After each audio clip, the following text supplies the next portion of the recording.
Bonjour et bienvenue, ici Ben Momentum, j'ai le plaisir de vous accueillir pour cette vidéo de tuto sur DC Dark Legion.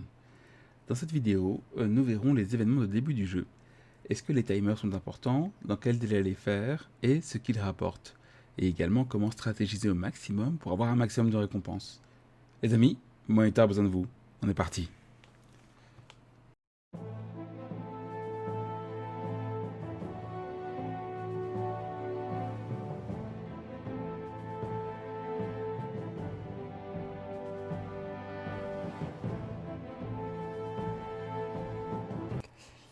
On va commencer avec l'événement Catwoman. Cet événement est assez intéressant car il permet de récupérer Catwoman et des ressources assez vite qui vous permettront de faire vos premières invocations. Les missions qui sont demandées sont en fait assez simples et donc vous débloquerez l'événement au fur et à mesure. Ne vous inquiétez pas sur le compte à rebours, vraiment il n'y a aucun souci, vous aurez largement le temps de faire les missions. Même si vous ne jouerez pas trop Catwoman normalement, c'est toujours un personnage légendaire en plus et donc toujours des bonus en plus par la suite. Donc vous pouvez voir que même si le compte à rebours est arrivé à 0, je suis passé sur un autre serveur, du coup même compte un autre serveur pour vous montrer, les missions se font toujours. Donc ne vous inquiétez pas avec le compte à rebours, les missions sont là, elles ne bougeront pas. Bien que le compteur était à 0, j'ai fait toutes les missions de Catwoman et j'ai pu récupérer les récompenses. Le compteur est juste là pour vous stresser un petit peu, donc ne vous inquiétez pas avec ça.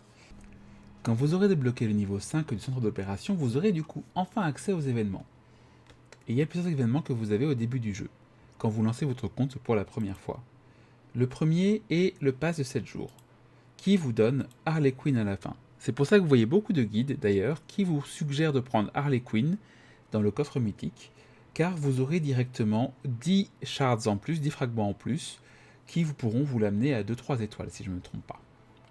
Vous avez ensuite l'équivalent du Battle Pass, donc l'héritage de Monitor.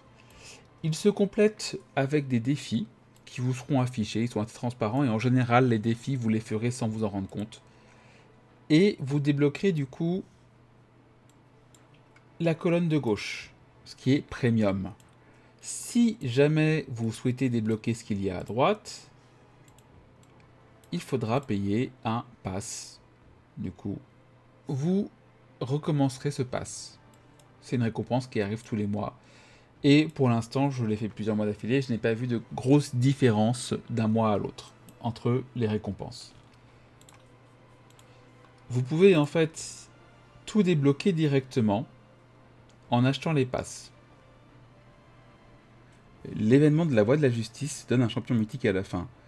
Vous pouvez choisir entre ces 5 champions. Et je vous recommande, comme je l'ai fait avant, Poison Ivy, qui est vraiment à 5 étoiles, un très bon champion. Plus que Red Robin, Lex Luthor, Black Canary et Batgirl. Pour information, Black Canary n'est quasiment jamais joué, Batgirl augmente le taux de crit, Robin est un tank, Red Robin est un tank mais pas le meilleur tank, et Lex Luthor va avoir des persos qui vont être bien meilleurs que lui, qui vont arriver très vite. Donc vous aurez des missions à accomplir. Des missions assez simples, se connecter 7 jours, décoder des boîtes mères. Et je vous conseille, vu qu'il n'y a pas de temps limite pour la Voie de la Justice, de la laisser de côté au début. Laissez la Voie de la Justice au début de côté, car vous allez avoir des missions qui sont connectées avec le commandant suprême. Donc, ce n'est pas la priorité, la Voie de la Justice. Il y en a qui se le feront toutes seules, et n'essayez pas de monter spécifiquement une mission de la Voie de la Justice, ce serait du gâchis. Par contre, ce qui n'est pas du gâchis, c'est le classement royal.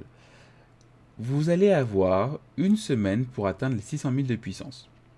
Ça peut vous paraître extrêmement facile, extrêmement dur. Là, il reste 7 jours et je suis à 476 000 sans avoir poussé. Le classement royal donne Red Hood en récompense, ce qui est pas mal. Red Hood est un personnage qui sera utile, très situationnel, mais qui peut être utile à de nombreuses reprises, et qui nous donnera en récompense totale environ 1000 gemmes d'énergie, ce qui n'est pas négligeable, surtout quand le voyageur interstellaire revient. Pas vraiment un événement, vous avez le fonds de croissance, qui est en fait des récompenses que vous débloquez au fur et à mesure que vous améliorez votre centre des opérations.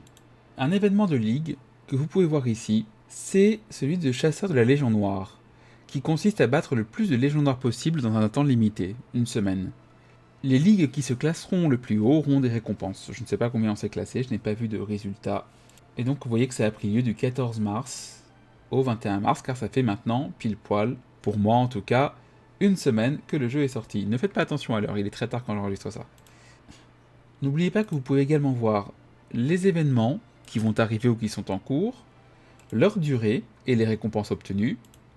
Et c'est très important pour régulièrement se souvenir de ce qu'on doit faire ou pas, si jamais on est un peu perdu avec tout ce qu'il y a à faire. Merci beaucoup d'avoir été là. Amusez-vous bien.